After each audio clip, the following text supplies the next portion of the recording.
Derbyshire Falcons moved into the top 4 of Group A of the Royal London One Day Cup by beating Northamptonshire Steelbacks by 6 runs on the Duckworth-Lewis method on another rain-affected day at Wantage Road, mostly thanks to a second 100 in this competition from Wes Durston.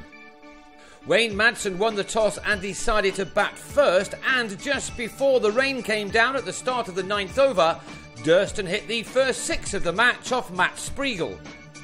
When the players returned to the middle, the game had been reduced to 32 overs per side, and so the Falcons had to get a move on. Duckworth-Lewis not often benefiting the side batting first if the rain arrives during their innings. But both Durston and his opening partner Billy Godleman did find the boundary as often as they could as they took their partnership to 68 in the 14th over. Godleman had made 22 of those off 37 balls when he was the first out, bowled on the charge by James Middlebrook. In the next over, Durston was at his 50 off his 50th delivery. He thus far struck 5 fours and 1 6 and was giving his side a good start in a match they really needed to win to resurrect a competition that had started so promisingly for them. Of course, they started with a disadvantage, having a couple of points deducted for a poor pitch against Durham last summer. They began this 50-over tournament with 2 strong wins though, and needed to get back to that form now if a top 4 placing was going to occur. Durston and Marcus North were doing their best for them. Durston drove Maurice Chambers down the ground for his second maximum to move into the 70s, as these two took their partnership to 100 in 13.5 overs.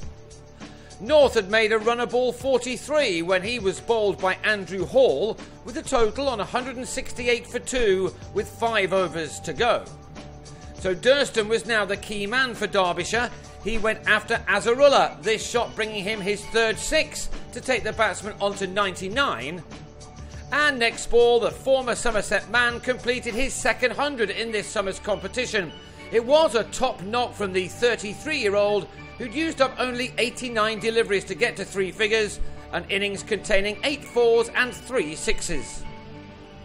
He was out in the next over, the 30th, the first of 3 to fall in the space of 4 balls.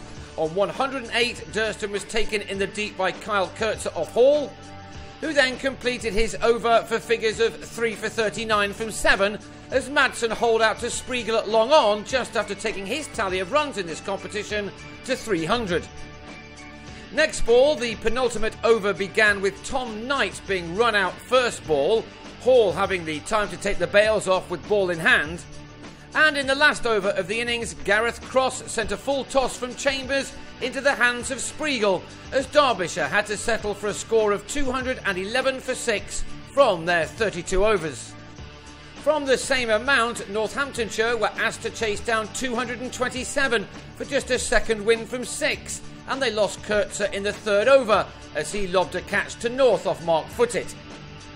That gave the left armour his 11th wicket in this tournament, but he then found Adam Rossington in fine fettle, the man on loan from Middlesex clearing the rope off the former Nottinghamshire player in the 7th over. Footit was replaced by Tony Palladino, but he too was sent into the distance, this time by Richard Levy, as the home side made a very good start to their chase. Indeed, Levy and Rossington took the total to 71 in the 12th over with some expansive shots. Rossington had made his 26 at a run of ball when he slapped a short delivery from Durston out to Godleman at deep mid-wicket. A good catch to end a promising knock.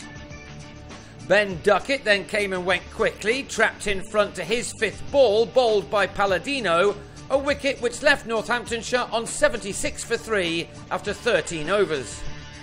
It meant they needed 151 off the next 19, and with Levy still there and recording a 50 off 52 deliveries, an innings containing 3 fours and 1 6, Northamptonshire still had a chance of getting to their target for just their second win in this competition. But they were then set back next ball when Spriegel was caught at long off by Scott Elston off North, leaving 112 runs to get off the last dozen overs. The required run rate was up to 9.3 per over, and so there was no time at all for Hall to play himself in. He was soon putting bat to ball, but that required rate was still increasing over upon over, with Levy unable to move through the gears at the other end. Indeed, he spent 66 balls in getting to his 62 before he was out with 7 overs remaining, Footed having him taken behind the wicket by Cross. Graham White then came in and hit his first 2 balls to the boundary off Palladino, who responded by getting the batsman out, a big shot just not having quite enough distance on it.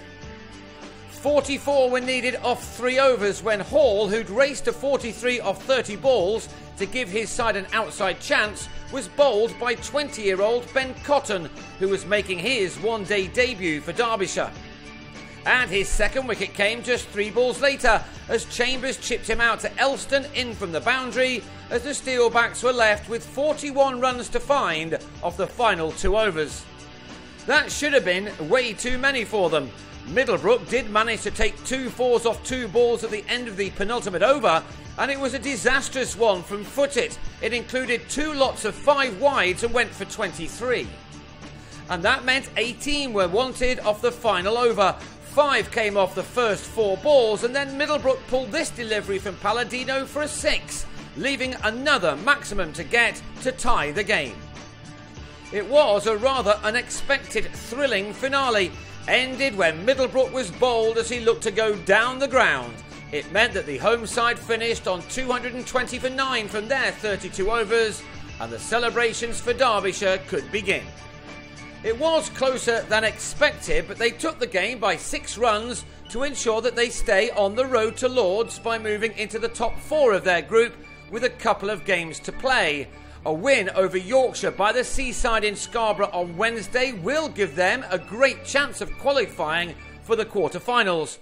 For Northamptonshire, the game is surely up now. They play a day-nighter in Manchester against Lancashire on Thursday.